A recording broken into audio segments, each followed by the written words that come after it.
रक्षा बहू, क्या बात है? तू ये हॉल वाले बाथरूम से नहा कर क्यों निकल रही है? अरे मम्मी जी, आपको पता तो है मेरे रूम के बाथरूम में कितनी सीलन आई हुई है। पूरा बाथरूम सीलन की गंदी बदबू से महक रहा है। मुझे तो अजीब सी बेचैनी होती है सीलन के महक से।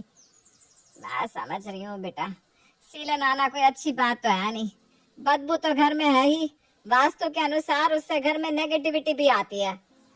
मम्मी जी, आप कुछ दिनों के लिए मेरे कमरे में रह लीजिए ना, मैं आपके कमरे में शिफ्ट हो जाती हूँ। आई बड़ी महारानी मुझे अपने सीलन वाले कमरे में भेजने वाली। मैं किसी कीमत पर तेरे कमरे में नहीं जाने वाली। सास के मना करने के बाद तो जैसे बहू रक्षा के पास अब उसी सीलन भरे कमरे में रहने के अलावा कोई और चारा ही नहीं बचा था। कुछ दिन ऐसे ही बीत जाते हैं। एक दिन आधी रात को, अरे ये क्या हो रहा है? मेरे ऊपर पानी कैसे टपक रहा है? अरे यार, आधी रात को शोर क्यों मचा रही हो? कमरे के अंदर बरसात हो रही है क्या जो तुम पर पानी टपकेगा? अरे उठो ना, देखो सच में मेरे मुंह पर पानी की बूंदें गिर रही है। हे भगवान, तुम तो बिल्कुल सच कह रही हो। ये बुग्गा की तो बाथरूम से होते हुए अब ये सिलन हमारे कमरे में भी पहुंच गई। सिलन क्या, अब तो छत से पानी गिर रहा है। अब क्या यहाँ नदी बहने लगेगी तब ये मानेगा? तुम रुको, मैं अभी इस बग्गा को फोन करता हूँ। अरे क्या कर रहे हो? आधी रात हो रही है, ये कौन सा टाइम है बग्गा को फोन करने का? अब आप सुबह ही बात करना। फिलहाल तो आप ये बेड सरकाओ, खोपड़ी पर पानी टपक रहा है। मैं नहीं रह सकती ऐसे कमरे में। रक्षा गुस्से में पैर पटकती सास के कमरे का दरवाजा पीटने लगती है। अरे बहू, ये क्या तरीका है? आधी रात को क्यों मेरे कमरे का दरवाजा पीटे जा रही है? मम्मी जी देखिए, जब तक सीलन मेरे बाथरूम में थी मैंने सब बर्दाश्त कर लिया, लेकिन अब तो पानी मेरे सर के ऊपर टपकने लगा है। अरे महारानी, पहले कहावत कहना सीख ले फिर कहना। पानी सर के ऊपर से चला गया होता है, सर पर टपक रहा है नहीं। मम्मी जी, मेरे केस में पानी सर पर टपक रहा है, इसीलिए मैंने ऐसा कहा। देखिए, मैं आपको साफ साफ बता रही हूँ, मैं उस कमरे में अब सोने वाली नहीं हूँ, चाहे जो हो जाए। अरे सोएगी नहीं तो क्या यहाँ बैठ कर कीर्तन करेगी? आप मेरी बातों को मजाक में ले रही हो ना? ठीक है, अगर मैं नहीं सोऊंगी तो बाकी किसी को भी सोने नहीं दूंगी। पूरी रात आपके दरवाजे पर बैठकर शोर मचाऊंगी। अरे कार्तिक क्या पागल खाने से उठा कर लाया था तो इस लड़की को? अजीब लड़की है। अगर तेरे कमरे में पानी टपक रहा है तो क्या उसमें मेरी गलती है जो तू मेरी नींद हराम कर रही है? तो वो क्या मेरी गलती है? इतने महीनों से मैं इस सीलन को झेल रही हूँ, लेकिन आपके कानों पर जूं नहीं रेंग रही। अरे ठीक कराइए ना उस सीलन को, नहीं तो खुद जाकर मेरे कमरे में सोइए। मैं तो अब उस कमरे में सोने के लिए जाने वाली नहीं हूँ। अरे मैं क्या करूं, मुझे तो कुछ समझ में नहीं आ रहा। तेरे कमरे में ये पूरी सीलन उस पड़ोसी बग्गा के बाथरूम से आ रही है। लग रहा है कोई पाइप फट गया है। कम से कम 10 बार तो इस बग्गा की बीवी को टोक चुकी हूँ, लेकिन इन मियाँ बीवी पर कुछ असर ही नहीं हो रहा। अब तो देख कल मैं इस बग्गा इनका क्या हाल करती हूँ। आपकी ये डायलॉग बाजी ना मैं पिछले 1 महीने से सुन रही हूँ मम्मी जी। अब मुझ पर आपकी इन बातों का कोई असर नहीं होने वाला। आपके पास 2 ही रास्ते हैं, या तो पूरी रात यहाँ दरवाजे पर बैठकर मेरे साथ कीर्तन करिए, या फिर चुपचाप जाकर मेरे कमरे में सो जाइए। अरे एक दिन सोकर देखिए तो सही, कैसा लगता है जब पानी सर पर टपकता है। बहू की जिद के सामने सास घुटने टेक ही देती है और बहू के कमरे में सोने के लिए तैयार हो जाती है। अब बिल्कुल भी चिंता मत करिए मम्मी, मैंने बेड सरकाकर एक किनारे कर दिया है। अब आपके ऊपर पानी नहीं गिरेगा। अब यहाँ आराम से सो जाओ, कल इस बग्गा को देखते हैं। बेड एक किनारे कर देने के कारण अब उर्मिला के सर पर पानी तो नहीं गिर रहा था, लेकिन रात भर पानी गिरने की टप टप की आवाज और सीलन की बदबू के कारण उसकी आंखों से नींद कोसों दूर भाग गई थी। पूरी रात आंखों ही आंखों में काटने के बाद अगली सुबह तक उर्मिला के गुस्से का पारा आसमान छू रहा था। चल कार्तिक, जरा इस बग्गा से बात करके आते हैं। बग्गा के घर पहुंचकर, अरे बहन जी, आज आप सुबह सुबह हमारे घर, क्या हुआ? कोई खास बात है क्या? हाँ जी, मेरी सास का ब्याह है, आ जाना तुम भी। ये कैसे बात कर रही हैं उर्मिला बहन जी आप? अरे बहन जी, जब बंदा रात भर सोता नहीं है ना तो सुबह उठकर वो बैकी बातें ही करता है। लेकिन रात पर आप सोई क्यों नहीं? मैं रात भर इसलिए नहीं सोई क्योंकि तुम्हारे बाथरूम से रिस कर अभी तक तो सिर्फ हमारी दीवारों में सीलन आ रही थी, लेकिन अब तो हमारे यहाँ छत से पानी भी टपकने लगा है। अगर थोड़े दिन और ऐसे ही पानी टपकता रहा ना तो हमारा घर ही गिर जाएगा। लेकिन तुम लोगों की आंखों में तो शर्म नाम की चीज ही नहीं है। ऐसा है कि सुबह सुबह मेरे दरवाजे पर आकर शोर मचाने की जरूरत नहीं है। तुम्हारे कहने से थोड़ी ना होता है। हम पर बात को मत टालो, जाओ जाकर अपना बाथरूम चेक कराओ, सिल अंदर हो जाएगी। अरे तुम्हारे कहने से कैसे मान जाऊं? यहाँ पूरा बाथरूम तोड़कर बनवाना पड़ेगा, कोई मजाक है क्या? हाँ तो मेरे कमरे में जो पानी टपक रहा है वो मजाक है क्या? देखो सीधे सीधे अपने घर की लीकेज ठीक करवा लो, वरना मुझसे बुरा कोई नहीं होगा, मैं बता ही दे रही हूँ। अरे जाओ जाओ, बहुत देखी तुम्हारे जैसे धमकी देने वाले, देख लेंगे तुम क्या कर लोगी। काफी देर की बहस के बाद उर्मिला और कार्तिक अपने घर को लौट गए। देखो जी, बात को ज्यादा आगे बढ़ाने से कोई फायदा नहीं है। मैं तो कहती हूँ आज ही बुला लो ना किसी मिस्त्री को, एक बार दिखाई लो कि आखिर उनके घर में इतनी सीलन क्यों आ रही है। जो भी दिक्कत है उसे दूर करवा दो। अब उन्हें दिक्कत हो ही रही होगी ना, उनके पूरे बाथरूम और कमरे में सीलन आ गई है तो। अरे तू ना ज्यादा हिमायतन मत बन उन लोगों की। उनके घर में सीलन आई है ना, तो मैं क्यों टेंशन लूं? हमारा बाथरूम तो एकदम चकाचक है। अगर हमारा पाइप टूटा होता तो पहले हमारे बाथरूम में सीलन आती ना।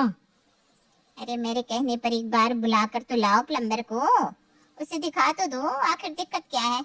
रोज रोज ये लड़ाई झगड़ा कोई अच्छा थोड़ी ना लगता है। बीवी के बार बार कहने के बाद बग्गा एक प्लम्बर को पकड़ कर लाता है। देखो बग्गा जी, आपके बाथरूम की फिटिंग में कुछ अंदर ही अंदर प्रॉब्लम हुई है। मुझे तो लगता है कोई पाइप फूट गया है। बाथरूम की दीवार तोड़कर सारे पाइप चेक करने पड़ेंगे, काफी खर्चा आने वाला है, कम से कम 50,000 तो लगा ही लो। अच्छा चल तू जा, हम सोच कर बताते हैं। प्लम्बर के जाने के बाद बस हो गई तेरी तसल्ली? सुन लिया क्या कहा प्लम्बर ने? 50,000? अरे मैं 50 ना लगाऊं, 50,000 तो दूर की बात है। जिसके घर में सीलन आई है वो अपना घर तोड़वाए या फिर छत, मुझे मतलब ना है। मैं अपना बाथरूम नहीं तोड़ने वाला। अरे लेकिन वेकिन कुछ नहीं, तो चुप करके अपने घर में बैठी रह। मैं देख लूंगा क्या बिगाड़ लेंगे ये लोग मेरा। ये बातों के शेर है, जिन्हें कुछ करना होता है ना वो इतने दिनों तक इंतजार नहीं करते। कुछ दिन बोलेंगे फिर थक कर चुप हो जाएंगे। 2 दिन बाद मैंने तुमसे कहा था ना कि प्लम्बर को बुलाकर अपना बाथरूम दिखवा लो, लेकिन लगता है अभी भी तुम्हें हमारी बात समझ में नहीं आई। ठीक है, अब प्लम्बर मुझे ही बुलाना पड़ेगा। अरे जाओ जाओ, जिसे बुलाना है बुला लो, यहाँ हमारा टाइम खराब करने की जरूरत नहीं है। ये लोग इतनी आसानी से सुधरने वाले नहीं है, इनका तो कुछ बड़ा इंतजाम करना पड़ेगा। उसी दिन देर रात गए उर्मिला एक प्लम्बर को बुलवाती है और कुछ देर तक काम करवाती है। अगली सुबह, हाय रब्बा, बाथरूम में तो पानी ही नहीं आ रहा, ये क्या हो गया? ओए प्रीतो, घर के किसी नल में पानी नहीं आ रहा, टंकी खाली पड़ी है क्या? अजी टंकी में तो ऑटो स्विच लगा हुआ है, खाली होते ही मोटर अपने आप ऑन हो जाती है, टंकी खाली होने का तो सवाल ही नहीं उठता। अरे तो फिर पानी कैसे नहीं आ रहा? मोटर के स्विच में कुछ दिक्कत आ गई है क्या? मैं अभी चेक करता हूँ। बग्गा जाकर अपनी मोटर चलाता है तो देखता है कि मोटर का स्विच तो बिल्कुल सही काम कर रहा है। अरे यार, लगता है सप्लाई में ही पानी नहीं है, इसीलिए पानी नहीं आ रहा। तू जरा पड़ोसन को फोन कर, उनके यहाँ भी पानी नहीं है क्या? हाँ जी बहन जी, क्या आपके यहाँ भी पानी नहीं आ रहा? क्या आपके यहाँ पानी आ रहा है? भाई साहब गाड़ी धो रहे हैं? अच्छा अच्छा ठीक है ठीक है, देखती हूँ क्या प्रॉब्लम है। हाँ अजी, बाकी सबके घर में तो पानी आ रहा है, फिर हमारे घर पानी क्यों नहीं आ रहा? प्रीति और बग्गा भी बात कर ही रहे थे, तभी उनके घर का दरवाजा नॉक होता है। क्या हुआ, पानी नहीं आ रहा क्या? आएगा भी नहीं, मैंने तेरे घर की पानी की सप्लाई कटवा दी है। अब जब तक तुम लोग अपना बाथरूम सही नहीं कराते, तुम्हारे घर पानी आने वाला नहीं है। देखो बहन जी, मुझे मजबूर मत करो कि मैं आपके साथ धक्का मुक्की करूं। चुपचाप हमारे घर का पानी चालू कराओ। तुम शायद समझे नहीं, कल रात मैंने प्लम्बर बुलाकर मेन सप्लाई से तुम्हारे घर जाने वाले पाइप को बंद करवाया है। अगर किसी ने भी उस पाइप के नजदीक जाने की कोशिश की तो मैं पुलिस बुला लूंगी। आप क्या पुलिस बुलाओगे जी? पुलिस तो मैं बुलाऊंगी। ये तो बदतमीजी है ना, किस अधिकार से आपने हमारे घर का पानी बंद करवाया है? सुबह से कोई बाथरूम ही नहीं जा पाया, इनको ऑफिस के लिए लेट हो रहा है। अरे किचन में बर्तनों का पहाड़ इकट्ठा हो गया है, परेशान हो गए हम लोग और तुम्हें मजाक सूझ रहा है। रुको, अभी तुम्हारी अकल ठिकाने लगाती हूँ। आंटी जी, पुलिस को शौक से बुलाइए, बल्कि हम तो यही चाहते हैं कि आप पुलिस बुलाएं। हम भी पुलिस को बताएंगे ना, जो पिछले 1 महीने से हमारा जीना मुश्किल करके रखा हुआ है आपने। अरे एक दिन पानी नहीं आया तो बड़ी दिक्कत हो गई आपको, और हम लोग जो इस सीलन की बदबू में सांस ले रहे हैं महीनों से, उसका क्या? बग्गा गुस्से में पुलिस को फोन मिला देता है। कुछ ही देर में सायरन बजाती हुई पुलिस की गाड़ी वहां पहुंच जाती है। पुलिस को कॉलोनी में आता देख आसपास के लोग भी वहां जमा हो जाते हैं। किसने फोन किया था? क्या मैटर है? आप लोग ऐसे जमीन पर क्यों बैठे हुए हैं? हम आपको क्या बताएं जी, इनके पूरे परिवार ने हमारे नाक में दम करके रखा हुआ है। हर दूसरे तीसरे दिन ये लोग हमारे घर आकर हमसे झगड़ा करते हैं, और आज तो इन्होंने हद ही कर दी। हमारे घर का पानी काट दिया और अब चालू नहीं करने दे रहे। बताओ तो, पानी के बिना हम कैसे काम चलाएं? अरे सुबह से बाथरूम नहीं जा पा रहे हम लोग। क्या नाटक लगा कर रखा है आप लोगों ने? थाने लेकर चलोगे आप लोगों को? एक शरीफ आदमी को परेशान करते आपको शर्म नहीं आती? अरे बहन जी, अपनी उम्र का लिहाज तो करिए। इंस्पेक्टर साहब, इस बग्गा की चीकनी चुपड़ी बातों में मत आइए। अरे हमें कोई पागल कुत्ता नहीं काटा है जो हम रोज इनके घर झगड़ने जाएंगे। इनके बाथरूम में बहुत बड़ी लीकेज है, जिसके कारण मेरे बेडरूम और बाथरूम में सीलन आ गई। इतना ही नहीं, अब तो पानी भी टपक रहा है। आप ही बताइए, हम करें तो क्या करें? रात को सोने जाते हैं तो सर पर पानी टपकता है, बाथरूम जाते हैं तो सीलन से सर घूमता है। अरे भाई, ये कौन सा तरीका हुआ अपनी बात कहने का? आप लोग जमीन से उठिए और अपने घर जाइए। जो भी मैटर है आपस में बात करके सुलझा लीजिए। ऐसे सड़क पर तमाशा क्यों कर रहे हैं आप लोग? अरे सर, बिल्कुल ठीक कह रही है उर्मिला जी, हमारे घर में भी यही दिक्कत है। सीलन की बदबू से पूरा कमरा सड़ रहा है। मेरी वाइफ तो गुस्से में अपने मायके चली गई है, लेकिन ऊपर के फ्लोर पर रहने वाले सक्सेना हमारी बात सुनती नहीं। मुझे तो लगता है इस सीलन के कारण मेरा तलाक ना हो जाए। पड़ोसी की बात सुनकर एक एक करके 8-10 लोग उर्मिला की बात का समर्थन करने लगते हैं और उनके साथ जमीन पर ही बैठ जाते हैं। अब तो हम सब धरने पर बैठ गए, पड़ोसी सुनते नहीं और उनकी वजह से हमारी जिंदगी जहन्नुम बन गई है। अब तो ये प्रॉब्लम सॉल्व नहीं होगी तो हम यहाँ से हिलेंगे नहीं। देखिए, आप लोग हमें मजबूर कर रहे हैं। इस तरह से सड़क रोक कर आप लोग कोई अच्छा काम नहीं कर रहे हैं। हमें सख्ती बरतने पर मजबूर मत करिए। सड़क छोड़कर खड़े हो जाइए। अपनी बात को शांतिपूर्ण तरीके से भी तो समझाया जा सकता है। अरे तो हम कौन सा किसी का सर फोड़ रहे हैं? हम तो शांति से यहाँ पर धरने पर बैठे हैं। इसमें आप लोगों को क्या दिक्कत है? अब चाहे जो हो जाए, हम लोग यहाँ से नहीं उठेंगे। क्या भाई और बहनों? उर्मिला की बात सुनकर बाकी के लोग भी पीछे से नारा लगाने लगते हैं। नहीं उठेंगे, नहीं उठेंगे, जब तक हमारी समस्या हल नहीं हो जाती हम सब यहाँ से नहीं उठेंगे। पुलिस और पड़ोसियों की झड़प के बीच कोई मीडिया को भी फोन कर देता है, और तभी मीडिया के कुछ लोग भी वहाँ पहुँच जाते हैं। नमस्कार, स्वागत है आप सबका हमारे चैनल अभी तक पर। नोएडा के बोर बिल्डर के द्वारा बनाई हुई सोसाइटी में आज एक बड़ा हंगामा देखने को मिला। यहाँ पर सोसाइटी के कुछ लोग धरने पर बैठे हुए हैं। उनका कहना है कि उनके घरों में सीलन ने तबाही मचाई हुई है, जिसके कारण जनजीवन अस्त व्यस्त हो गया है। बोर सोसाइटी के बाशिंदों का कहना है कि उनके घर में आती इस सीलन का जिम्मेदार कोई और नहीं बल्कि उनके पड़ोसी हैं, क्योंकि पड़ोसियों के पाइप से ही रिस कर पानी उनके घरों में पहुंच रहा है। अब देखना ये होगा कि आखिर ये लोग कब तक इसी तरह धरने पर बैठे रहेंगे। इस समस्या के कारण पूरा मोहल्ला 2 गुटों में बट गया है।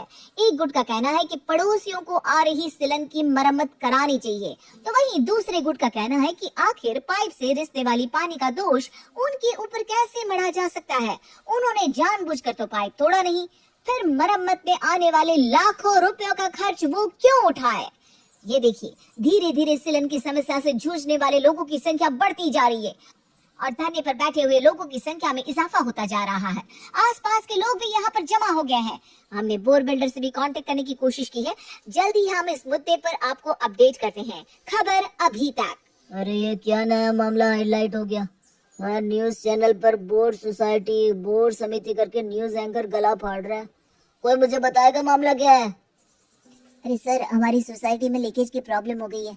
आधे से ज्यादा घरों में लीकेज के कारण कहीं छत से पानी टपक रहा है तो किसी के बाथरूम में सीलन आ गई है, जिसकी वजह से सोसाइटी वाले बहुत परेशान हैं और वो लोग मिलकर धरने पर बैठ गए हैं। अरे तो छोटे से काम के लिए क्या अपनी बनी बनाई साख को दांव पर लगा देंगे हम? तुम सोसाइटी में जाकर बात करो और उन लोगों से कहो कि सीलन की मरम्मत का काम हम करवाएंगे। वो लोग अपनी हड़ताल खत्म कर दें और ध्यान रखो, मामले को ज्यादा उछलने मत देना। लेकिन सर, इस पूरे मामले को तो पहले ही मीडिया ने कवर कर लिया है। इससे अच्छा तो ये होगा कि हम सोसाइटी के लोगों से ही ये कहलवा दें कि बोर बिल्डर ने हमारी प्रॉब्लम को ध्यान में रखते हुए सीलन के काम में आने वाला सारा खर्च उठाने का वादा कर दिया है। मीडिया में आकर अगर सोसाइटी के लोग ऐसा बोलेंगे तो आपकी इमेज के लिए बहुत अच्छा होगा ना। कुछ ही देर में बोर बिल्डर का सेक्रेटरी जाकर सोसाइटी में ये घोषणा कर देता है कि सोसाइटी के लोगों की सुविधा को ध्यान में रखते हुए बोर बिल्डर सभी घरों में मरम्मत का काम अपने खर्चे पर कर देंगे। सेक्रेटरी की बात सुनकर पूरी कॉलोनी में खुशी की लहर दौड़ जाती है और धरने पर बैठे हुए सभी लोग अपना धरना छोड़कर अपने अपने घरों को लौट जाते हैं। एक नंबर का कंजूस है तू बग्गा। अपने 50,000 बचाने के चक्कर में तूने बिल्डर के 50 लाख दांव पर लगवा दिए। अब तेरी वजह से उस बेचारे को पूरी सोसाइटी के बाथरूम में काम कराना पड़ेगा। अरे आप लोग आम खाओ ना, गुठली गिनने से क्या होगा। अरे बहन जी हम तो पड़ोसी हैं, पड़ोसियों से बैल लेकर कभी किसी का भला हुआ है। चलो जी रिंग लगी ना फिटकरी, हम लोगों का काम भी हो गया तो फिर हम आपसी रिश्ते क्यों बिगाड़े। कहा सुना माफ करना बहन जी, और हाँ कल हमारे घर खाने पर जरूर आना।